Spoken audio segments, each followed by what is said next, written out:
हाँ जी, नमस्कार। स्वागत और अभिनंदन आप सभी का। चलिए शुरू करते हैं आज का हमारा सेशन। जैसा आप सबको विदित है कि हम पढ़ रहे हैं अरावली पर्वतमाला। अरावली पर्वतमाला के अंदर हम जिस भाग को पढ़ रहे हैं वह है आपके उत्तरी अरावली। और उत्तरी अरावली में जो भाग हम पढ़ रहे हैं उसमें प्रमुख चोटियां हमने पढ़ ली थी। अब आप हेडिंग डाल दीजिएगा प्रमुख पहाड़ियाँ। कौन कौन सी पहाड़ियाँ हैं, आइए उन सब के बारे में लिख लेते हैं। उत्तरी अरावली। उत्तरी अरावली के अंदर सबसे पहले बात कर देता हूं मैं इधर से।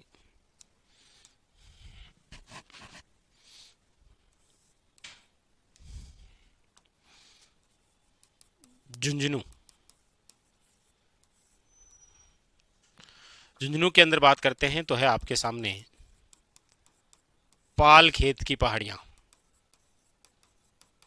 याद रखिएगा क्या है, पाल खेत की पहाड़ियां। इसमें है आपके लोहागर्ल नामक पहाड़ी भी है, याद रखिएगा। शिकर की बात करते हैं तो याद रखिएगा माल खेत की पहाड़ियां हैं। वो पाल खेत की है, ये माल खेत की है। याद रखिएगा हर्ष पर्वत है, काजल शिकर है। याद रखिएगा तोरावटी की पहाड़ियां हैं, तोरावटी की पहाड़ियां। याद रखिएगा। उसके बाद में बात करते हैं अलवर की। अलवर के अंदर यदि हम बात करते हैं तो लिखिएगा उदयनाथ की पहाड़ियां। याद रखिएगा थानागाजी पहाड़ियां। वेरी वेरी इंपॉर्टेंट, ये भी कहाँ पर है आपके अलवर के अंदर। उसके बाद में फिर अगली जो है वो है आपके सामने यहाँ से, वो है आपके जयपुर। जयपुर के अंदर जो है वो है आपके ईगल की पहाड़ी, जिस पर जयगढ़ बना हुआ है। इसके अलावा है आपके शेवर की पहाड़ियाँ, जहाँ से साबी नदी निकलती है। बेराट की पहाड़ियाँ। तितीस के अकॉर्डिंग जयपुर ही लिखना है अभी, बाकी आपको पता ही है कोटपुतली। और उसके अलावा लिखिएगा दोसा। दोसा का ही प्राचीन नाम है और वही पहाड़ी है जिसका नाम है देवगिरी पहाड़ी। ठीक है जी। तो ये उतारिएगा आपके उत्तरी अरावली के अंदर प्रमुख रूप से जो पहाड़ियां हैं उनके बारे में।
चलें आगे। कल कौन सी हिस्ट्री की क्लास, इसका पता ही नहीं हमें। चलिए आगे। तो ये हो गई आपकी उत्तरी अरावली, और इसमें दो पठार लिख लीजिएगा। इसमें उत्तरी अरावली में दो पठार है, प्रमुख पठार। एक तो लिख लीजिएगा कांकनवाड़ी का पठार, और एक लिखिएगा क्रास्का का पठार, क्रास का पठार। और ये दोनों कहां पर है, तो लिखिएगा अलवर में।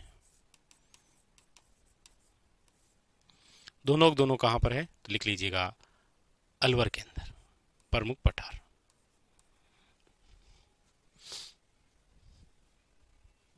लिखिए।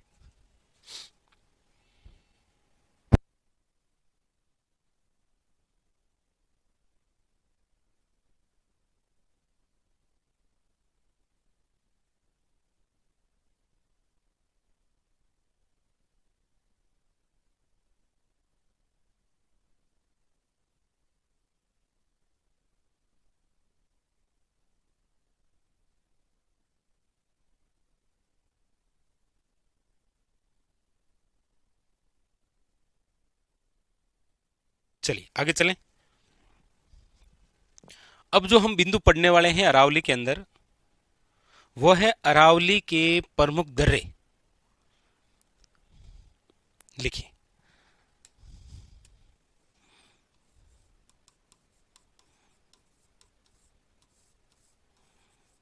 अरावली के प्रमुख दर्रे। और अरावली के जो प्रमुख दर्रे हैं, इनकी यदि हम बात करते हैं, तो देखिए सबसे पहले तो आप ये देखिए दर्रा होता क्या है। देखिए दर्रे बोल सकते हैं आप इसे घाट बोल सकते हैं, आप इसे नाल बोल सकते हैं। दर्रा, घाट या फिर नाल, जो भी आप कहें। इसका अर्थ क्या होता है? इसका अर्थ होता है कि दो पहाड़ियों के बीच में जो संकीर्ण मार्ग होता है, उसे आप दर्रा, घाट या नाल बोलते हैं।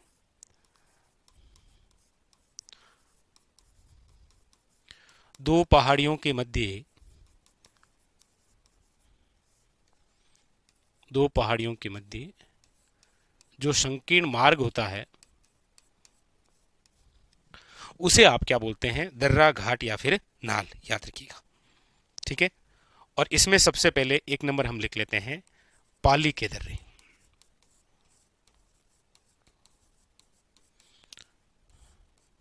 कौन से? पाली के दर्रे लिखिएगा। इसमें लिखिएगा सोमेश्वर की नाल,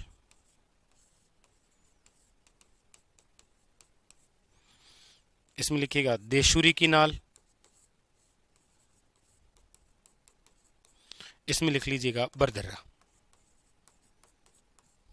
बरदर्रा, बरदर्रा वर्तमान के अंदर याद रखिएगा ब्यावर में आता है। वैसे भी बरदर्रा जो है वो पाली टू ब्यावर है। इसलिए एक बार एग्जाम ने ऐसा पूछा भी था कि बरदर्रा कहां है, उसमें पाली ऑप्शन में नहीं था तो अजमेर मान लिया था, याद रखना। अब तो हालांकि अभी आप 33 के अकॉर्डिंग ही पढ़ रहे हैं, तो उसके तहत ये अजमेर होगा। कब होगा? जब पाली ऑप्शन में नहीं होगा तो अजमेर करना है, वरना पाली करना है। लेकिन आप कहेंगे सर दोनों ऑप्शन में आएंगे तो पाली ही करना है। ठीक है। और रामेश्वर की नाल जो है ये पाली टू राजसमंद है। सबसे संकीर्ण दर्रा यही है। पाली से जब राजसमंद जाते हैं ना, तो सबसे संकीर्ण, सबसे संकीर्ण दर्रा सोमेश्वर की नाल, याद रखिएगा। ठीक है। हाँ। और यही है आपके मेवाड़ टू मारवाड़, मेवाड़ टू मारवाड़ को। तो ये तो वे आपके कौन से दर्रे, याद रखिएगा। एक नंबर पाली के दर्रे। कौन से वे? पाली के दर्रे। अब आप लिखिएगा यहीं पर राजसमंद के दर्रे। चलो पहले ये लिख लो, फिर बाकी वाला दिखा देता हूं। ठीक है। ये एक बार लिख लीजिए आप।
चलिए आगे।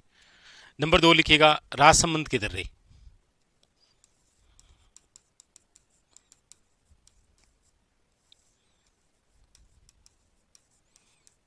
राजसमंद के दर्रे कौन कौन से हैं?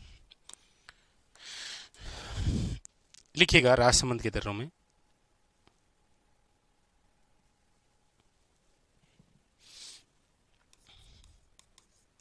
लिखिएगा पगलिया की नाल। इसी पगलिया की नाल को कहा जाता है, याद रखिएगा, जीरावल की नाल। याद रखिएगा, पगलिया की नाल या फिर जीरावल की नाल। एक लिखिएगा। दूसरा लिखिएगा कामली घाट। एक लिखिएगा घोरम घाट। और एक लिखिएगा हाथीगुड्डा की नाल। ये 3 आपके नाल, 4 नाल है राजसमंद में। ठीक है,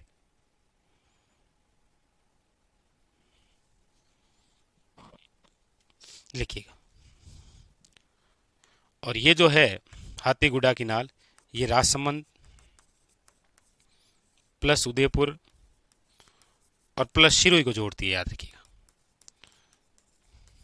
इंपॉर्टेंट, उदयपुर, राजसमंद और शिरोई को। ठीक है, यहीं पर लिख देता हूं मैं। नेक्स्ट नंबर 3, उदयपुर के दर्रे।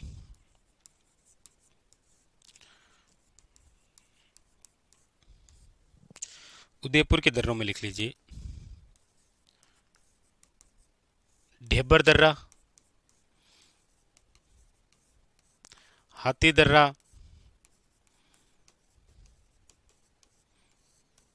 फुलवारी किनाल,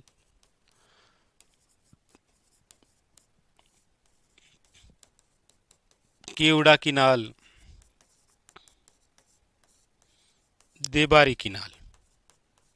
यह है आपके कहां पर, लिखिएगा उदयपुर के अंदर। कहां पर है? उदयपुर में।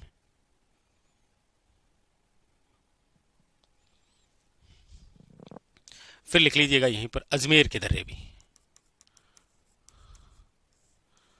अजमेर के दर्रे। और अजमेर के दर्रों में लिख लीजिएगा शुरा घाट, शिवपुरी घाट,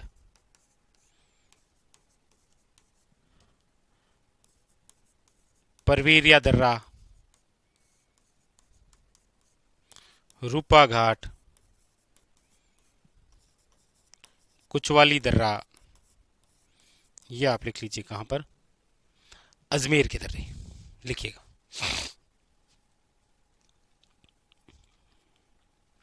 फिर 2-3 बातें और लिख लेंगे हम।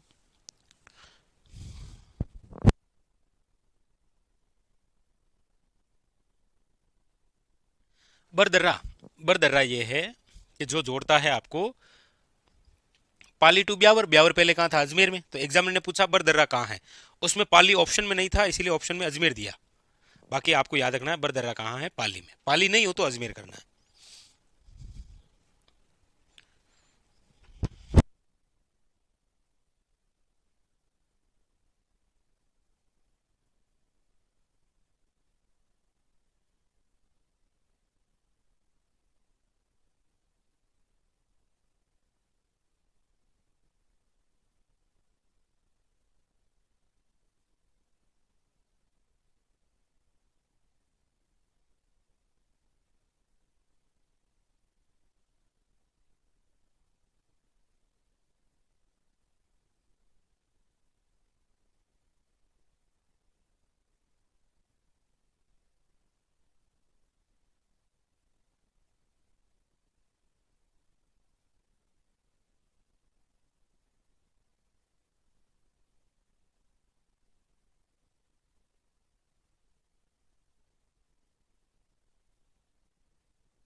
चले आगे।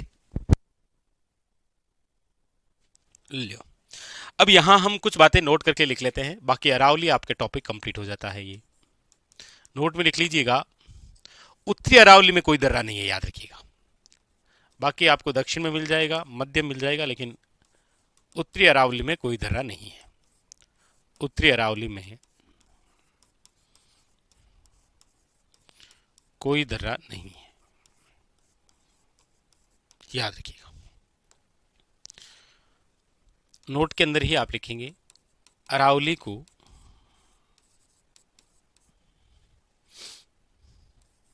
राजस्थान की लाइफलाइन कहते हैं, राजस्थान की जीवन रेखा कहा जाता है।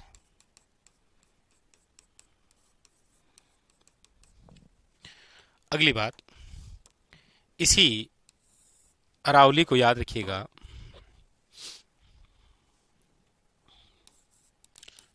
अरावली जो है, अरावली रचना विधि के आधार पर, किस आधार पर?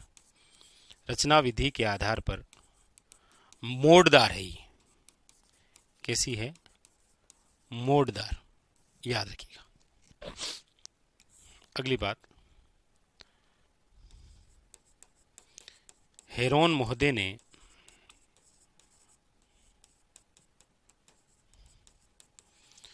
महोदय ने अरावली में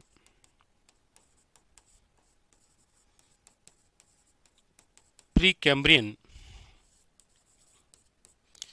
युग की चट्टानों का आधारभूत वर्णन किया है, आधारभूत वर्णन किया। ये चार बातें लिख लीजिए, अरावली कंप्लीट। और फिर हम पढ़ते हैं पूर्वी मैदानी प्रदेश।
ठीक है, आगे बढ़ते हैं, लीजिए।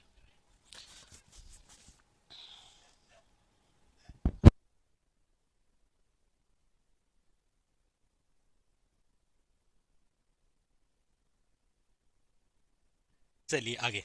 तो अरावली कंप्लीट। अब आप तीसरा भौतिक प्रदेश, पूर्वी मैदानी प्रदेश हेडिंग लगाइए।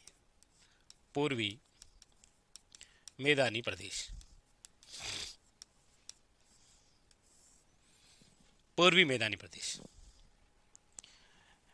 ये जो पूर्वी मैदानी प्रदेश है, इसकी बात करते हैं तो देखिए, सबसे पहले तो आप लिख लीजिए इसकी औसत ऊंचाई कितनी है। औसत ऊंचाई तो आप कहेंगे सर 250 मीटर। ये जो पूर्वी मैदानी प्रदेश है, याद रखिएगा, ये भारत के अंदर बहने वाली गंगा और ब्रह्मपुत्र नदियों का भाग है। गंगा ब्रह्मपुत्र नदियों का भाग है, याद रखिएगा। ठीक है, वेरी वेरी इंपॉर्टेंट।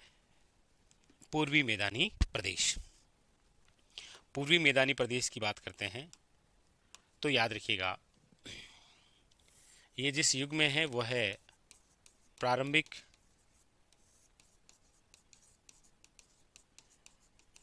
प्लेस्टोसीन युग। कौन से युग में इसकी उत्पत्ति हुई है? तो हमने पढ़ा था प्रारंभिक प्लेस्टोसीन युग। ठीक है, और ये जिस एरा में आता है वह है नियोजोइक एरा। Neozoic era. और ये जो नियोजोइक एरा है, ये जिस महाकल्प का भाग है वह है नूतन महाकल्प का।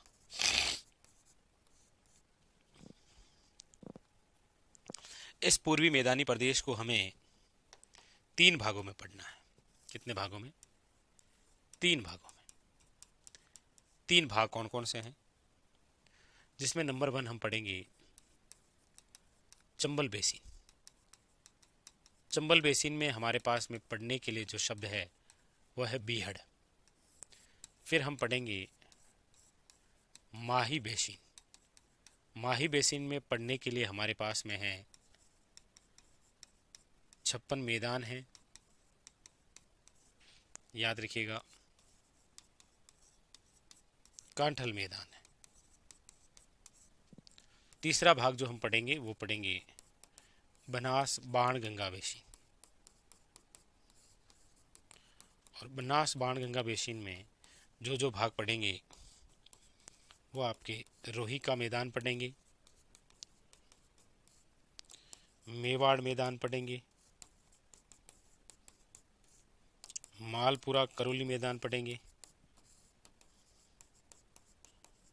मालपुरा करौली मैदान। इधर हम पढ़ेंगे पिंड माट का मैदान।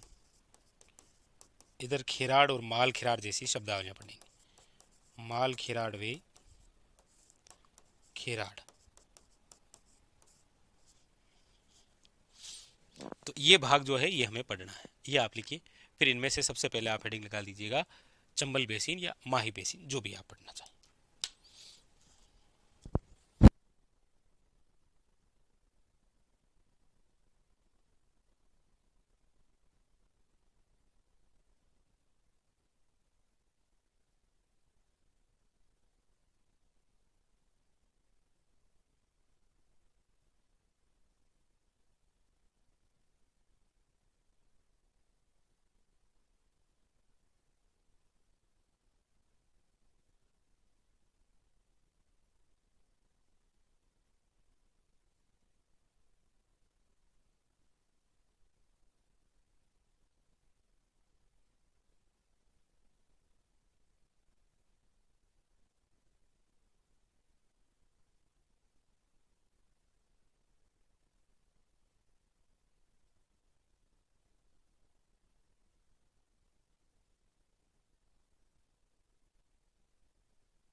चलिए आगे बढ़े।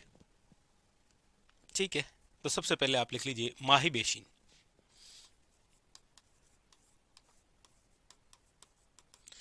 माही बेसिन के अंदर सबसे पहले लिखिएगा विस्तार। माही बेसिन का जो विस्तार है वो आपके जहां जहां है वो देखिए, बांसवाड़ा है, डूंगरपुर है, उदयपुर है और प्रतापगढ़ है। ये जो भाग है ये आपके किसका है, याद रखिएगा, माही बेसिन का। माही बेसिन से रिलेटेड दो ही बातें हैं। एक तो है आपके, याद रखिएगा, माही नदी का मध्यवर्ती भाग क्या कहलाता है, और एक है कि इसका तटवर्ती भाग क्या कहलाता है। माही नदी का जो मध्यवर्ती भाग है उसे आप कहते हैं छप्पन का मैदान, याद रखिएगा। क्या कहते हैं, छप्पन का मैदान। और छप्पन का मैदान जो विस्तृत है वह है आपके बांसवाड़ा, प्रतापगढ़, डूंगरपुर और उदयपुर में। इसका जो तटवर्ती भाग है उसे आप कहते हैं, याद रखिएगा, कांठल का मैदान। कांठल का मैदान जो है वो प्रतापगढ़ में है। याद रखिएगा, प्रतापगढ़ में ही उत्सव आयोजित होता है। कौन सा, कांठल उत्सव। इसका प्राचीन नाम कांठल है। प्रतापगढ़ का प्राचीन नाम क्या है, तो याद रखिएगा कांठल। इसके अंदर याद रखिएगा बांसवाड़ा और डूंगरपुर का जो एरिया है इसे आप कहते हैं वागड़ क्षेत्र। क्या कहते हैं, वागड़। बांसवाड़ा जो है वो 100 द्वीपों का शहर है, 100 द्वीपों का शहर। डूंगरपुर जो है वो आपकी पहाड़ों की नगरी के नाम से जाना जाता है, पहाड़ों की नगरी। इस वागड़ का ही अन्य नाम मेवल होता है, याद रखिएगा। इसी का ही अन्य नाम क्या है, मेवल। उतार लीजिएगा माही बेसिन।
बिल्कुल, बांसवाड़ा के अंदर आप लिख सकते हैं। बिल्कुल। माही उत्सव होता है।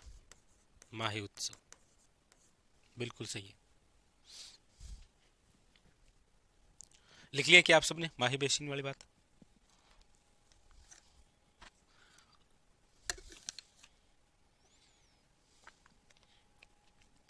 अब लिखिएगा आप आगे, चंबल बेसिन। चंबल बेसिन के अंदर जो शब्दावली हम पढ़ेंगे वह है बीहड़। क्या शब्द है? बीहड़। बीहड़ क्या होता है? तो आप कहेंगे सर, चंबल नदी द्वारा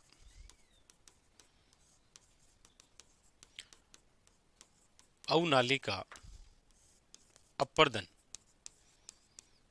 से उत्खात स्थलाकृति से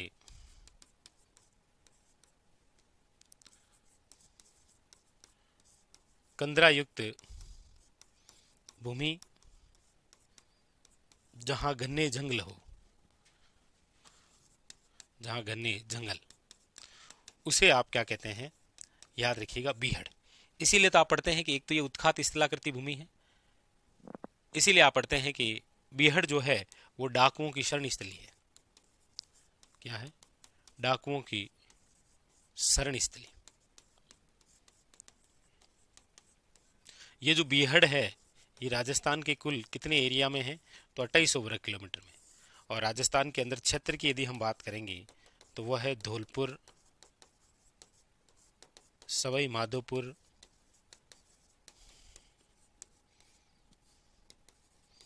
कोटा, मतलब प्रमुख रूप से आपको यहां पर दिखाई देती है। ठीक है? कौन से? चंबल बेसिन। बीहड़ का जो पहाड़ी भाग है उसे कहा जाता है डांग। इसीलिए आपको पूछा जाता है कि डांग की रानी किसे कहते हैं आप? तो आप कहते हैं सर करोली। लिखिए,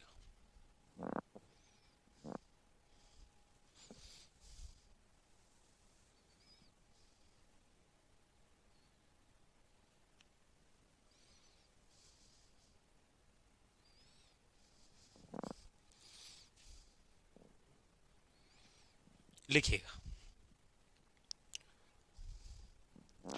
ये उतारिए आप चंबल बेसिन।